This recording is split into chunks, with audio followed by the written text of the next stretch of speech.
देख रहे हैं सुदर्शन न्यूज। नमस्कार, आप देख रहे हैं सुदर्शन न्यूज और मैं हूं आपके साथ कीर्तिमान सिंह। आप देख रहे हैं यूपी विशेष। खबर यूपी के बरेली से है, जहां ग्रामीणों का कहना है कि विगत 2014 से वो कांवड़ यात्रा लगातार निकालते चले आ रहे हैं, लेकिन मुस्लिम लोग कांवड़ यात्रा को लेकर विरोध जता रहे थे। अब ग्रामीणों ने सरकार के खिलाफ मोर्चा खोल दिया है। ग्रामीणों का कहना है कि देश में हमारी हिंदुओं की सरकार है, उसके बावजूद हम हिंदुओं का शोषण होना यहां देख रहे हैं। यहां यह कहां का इंसाफ है। उन्होंने कहा कि हम सब हिंदू लोग अब मुस्लिम धर्म अपनाने को मजबूर हैं। दरअसल हिंदुओं को कांवड़ यात्रा को लेकर न्याय मिलने के चलते कई हिंदू संगठन 1000 से अधिक संख्या में लोग ग्राम दुनकी में ले जाकर धरना प्रदर्शन करने का खुला ऐलान कर दिया है।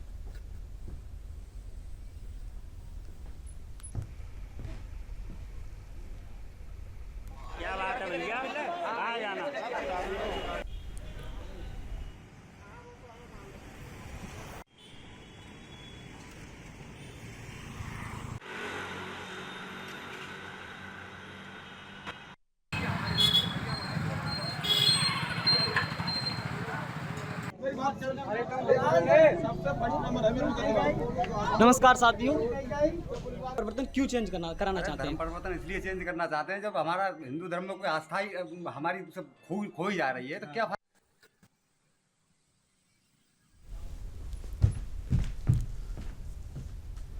अब खबर यूपी के मुरादाबाद से, जहां अवैध रूप से विवादित जमीन पर मौलाना द्वारा 20 लोगों को सामूहिक रूप से नमाज पढ़ने का मामला सामने आया है। इससे गांव में तनाव का माहौल बन गया। सूचना मिलते ही मौके पर पुलिस पहुंच गई है और मामले को संभालने की कोशिश कर रही है। दरअसल बिलारी तहसील क्षेत्र में गांव रामनगर गंगपुर में विवादित जमीन पर मुस्लिम समुदाय द्वारा नई परंपरा ढालने और अवैध रूप से मकान में सामूहिक नमाज पढ़ने का मामला सामने आया है। अब देखना यह है कि बिलारी प्रशासन द्वारा सांप्रदायिक सौहार्द को बिगाड़ने वालों के खिलाफ पुलिस प्रशासन क्या कार्रवाई करता है। आपको बता दें कि बिलारी में कुछ दिन पहले ही ऐसा मामला सामने एक गांव में आया था, जहां कांवड़ियों का रास्ता मुस्लिम समुदाय के लोगों द्वारा रोका गया था, लेकिन प्रशासन की इतनी सावधानी और सतर्कता के बाद भी कुछ लोग लगातार जिले का शांति व्यवस्था बिगाड़ने में लगे हुए हैं।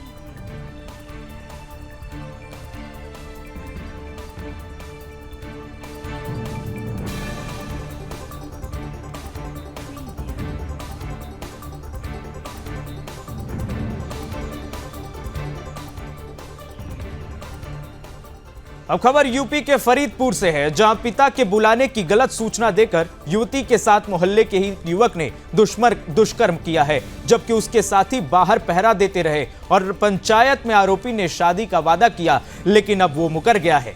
जिंदगी बर्बाद होती देखकर पीड़िता ने थाने पहुंचकर तहरीर सौंपी है। दरअसल मोहल्ले की रहने वाली युवती को उसके मोहल्ले के ही युवक ने झांसे में ले लिया है और युवक के साथ चली गई। आरोपी युवती को उसी कारखाने के अंदर ले जाया गया, जहां मुंह में कपड़ा घुसेड़कर दुष्कर्म किया गया। बाहर युवक के साथी पहरा देते रहे। वहीं आरोपी किसी को बताने पर जान से मारने के धमकी देकर फरार हो गए। घर आकर युवती ने अपनी मां से शिकायत की। फिलहाल पुलिस ने 3 आरोपियों के खिलाफ मुकदमा दर्ज कर लिया है और जांच के बाद आरोपियों के खिलाफ कार्रवाई की जाएगी। मुझे एक लड़के ने, सभी नाम के लड़के ने मुझे बुलाया था। हम चले गए थे। मुझे कहा था तुम्हारे पापा बुला रहे हैं, आ जाओ। तो हम चले गए थे उनके भरोसे पे, मगर उन्हें भरोसा ऐसा तोड़ा, मेरे संग इतने गंदे गंदे कर्म करे। फिर मेरे अम्मी पापा ने कहा भी था उनके अम्मी पापा से, और उनके 4 भैया भी थे, चारों भैया थे जी मिलके। वो उधर उधर रहते रहे और उन्हें सतीक ने मेरे संग गंदे कर्म करे। सब में शिकायत कर दिया है। बरेली भी गए थे, यहाँ थाने भी आए, मगर कोई सुनवाई नहीं है हमारी। आत्महत्या कर लेंगे हम थाने के सामने। अब खबर यूपी के मोदीनगर से, जहां पुलिस ने हत्या के मामले में वांछित चल रहे एक महिला सहित 2 लोगों को गिरफ्तार किया है। थाना प्रभारी मुकेश नगर ने जानकारी देते हुए बताया कि एक महिला ने सूचना दी थी कि उसके पति अनुज घर से गायब हैं और फिर अनुज की लाश मिली थी। अंजलि द्वारा दी गई तहरीर में उनके पति की मृत्यु उनकी सास, देवर और देवेंद्र नामक व्यक्ति के साथ मिलकर की गई है और सबूत मिटाने के लिए उनके पति के शव को पीर के पीछे फेंक दिया गया था। थाना पुलिस द्वारा मुखबिर की सूचना पर एक आरोपी को हिरासत में लेकर पूछताछ की गई। मामले में खुलासा हुआ। फिलहाल पुलिस ने 2 आरोपियों के खिलाफ मामला दर्ज कर लिया है और आगे की कार्रवाई जारी है।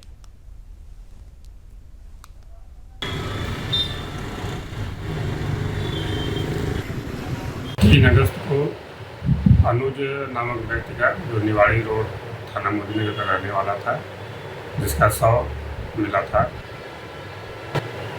जिसकी हत्या जो है गला घोटकर की गई थी। थाना मोदीनगर पुलिस द्वारा इस घटना का खुलासा किया गया है तथा 2 व्यक्तियों, जो मृतक की मां और उसका एक भाई है, तो गिरफ्तार किया गया है। जांच से यह तथ्य प्रकाश में आया है कि मृतक द्वारा अपनी मां को अपने प्रेमी के साथ जो है आपत्तिजनक अवस्था में देख लिया गया था। यही जो है मुख्य रूप से घटना का कारण रहा है। चलो अब खबर यूपी के जलेसर से है, जहां एक बार फिर तेज रफ्तार का कहर देखने को मिला है। इस भीषण सड़क हादसे में महिलाओं सहित करीब 16 लोग घायल हुए हैं। फिलहाल पुलिस ने सभी घायलों को अवंती बाई मेडिकल कॉलेज में उपचार के लिए भर्ती कराया गया है, जहां से करीब 4 लोगों को हायर सेंटर आगरा रेफर कर दिया गया। दरअसल गोवर्धन परिक्रमा से लौट रहे श्रद्धालुओं से भरी ट्रैक्टर ट्रॉली पीछे से आ रही मैक्स गाड़ी से टकरा गई, जिससे ट्रैक्टर ट्रॉली अनियंत्रित होकर पलट गई। फिलहाल मैक्स चालक को गिरफ्तार कर लिया गया है और आगे की कार्रवाई जारी है।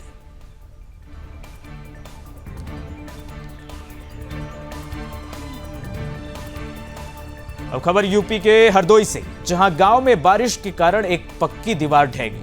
अचानक दीवार ढहने से मकान के बाहर खेल रहे 5 बच्चे घायल हो गए। प्राप्त जानकारी के अनुसार दिवाली गांव में दीवार अचानक भरभरा कर गिर पड़ी। आनन फानन उन बच्चों को निकाल लिया गया है और सभी घायलों को उपचार के लिए बिलग्राम CHC लाया गया। यहां पर चिकित्सक ने उनका उपचार किया। बाद में 3 बच्चों की हालत को देखते हुए जिला चिकित्सालय रेफर कर दिया गया।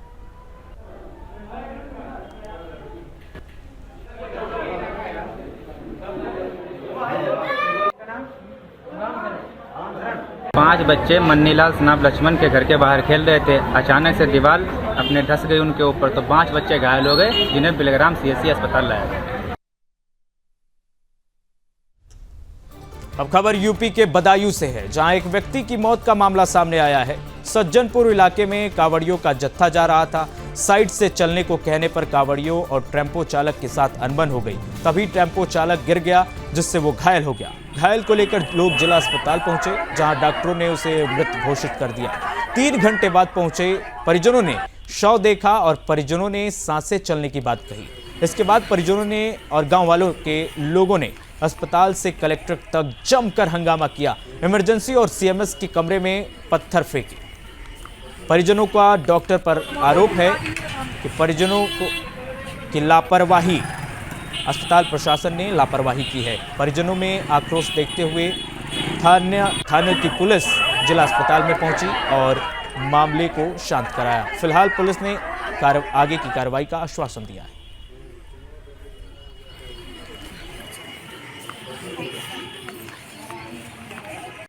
जी, मैं ग्राम सूरजपुर का रहने वाला हूँ। मेरा थाना आलापुर लगता है, ठीक है। मेरा छोटा भाई ऑटो चलाता है, मेरा मासी का लड़का है वो। तो वो यहाँ से बदायूं सवारी लेके आलापुर के लिए निकला था।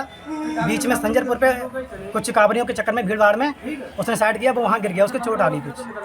चोट आ गई। उसके बाद में जो ड्राइवर था उसके साथ का ही था, वो उसे लेके आया जिला अस्पताल में।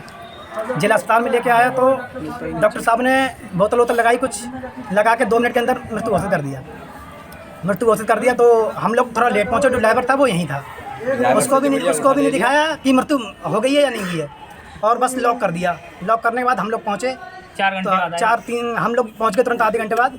उसके बाद किसी को भी नहीं दिखाया, डेड बॉडी तक किसी को नहीं जाने दिया। अब खबर यूपी के फिरोजाबाद से, जहां जिला जेल में सामाजिक संगठन चाणक्य फाउंडेशन द्वारा आजादी का 75वां अमृत महोत्सव के तहत हर घर झंडा कार्यक्रम मनाया गया और जेल अधीक्षक को संस्था द्वारा तिरंगा भेंट किया गया। इस अवसर पर जेल अधीक्षक ने कहा, अन्य संस्थाएं भी इस तरह के कार्यक्रमों को जिले भर में मना रही हैं और पूरा देश आजादी की 75वीं वर्षगांठ मना रहा है।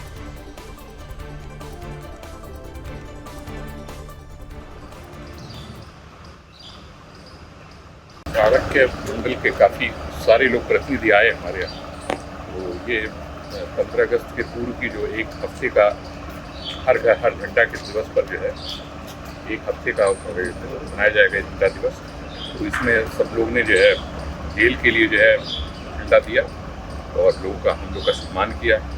और मैं चाहता हूँ कि इस झंडे का वितरण और जिले में भी किया जाए और जन जन ऐसा को प्रेरित किया जाए।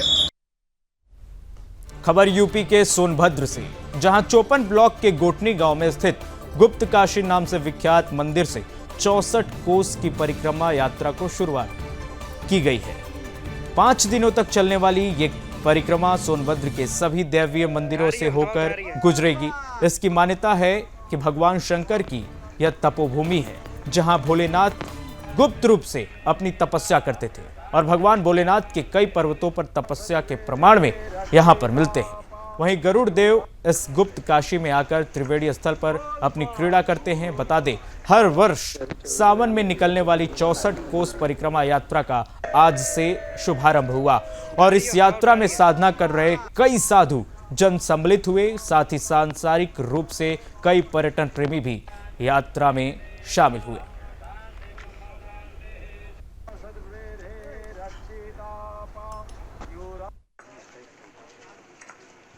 आज इस यात्रा का मूल उद्देश्य प्रकृति की रक्षा करना है।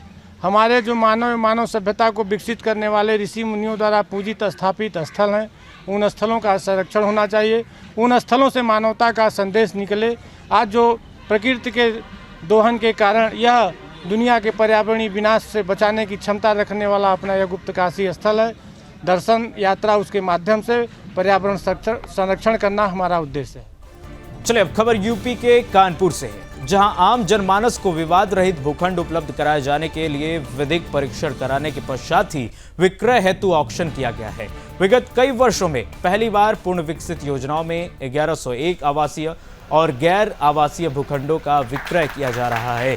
केडीए उपाध्यक्ष द्वारा प्रत्येक आय वर्ग के व्यक्तियों को ध्यान में रखते हुए भूखंडों को विक्रय के लिए लगाए जाने के निर्देश दिए गए हैं। 27 वर्ग मीटर और 30 वर्ग मीटर तक के आवासीय भूखंड लॉटरी के माध्यम से विक्रय किए जा सके।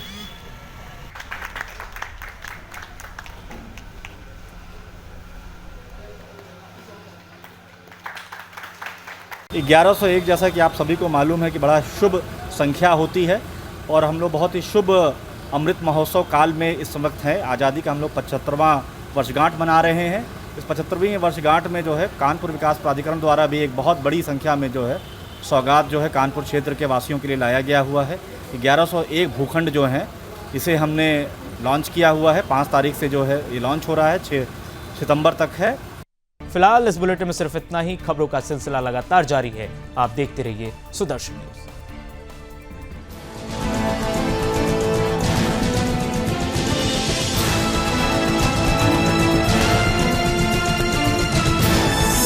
आप देख रहे हैं सुदर्शन न्यूज।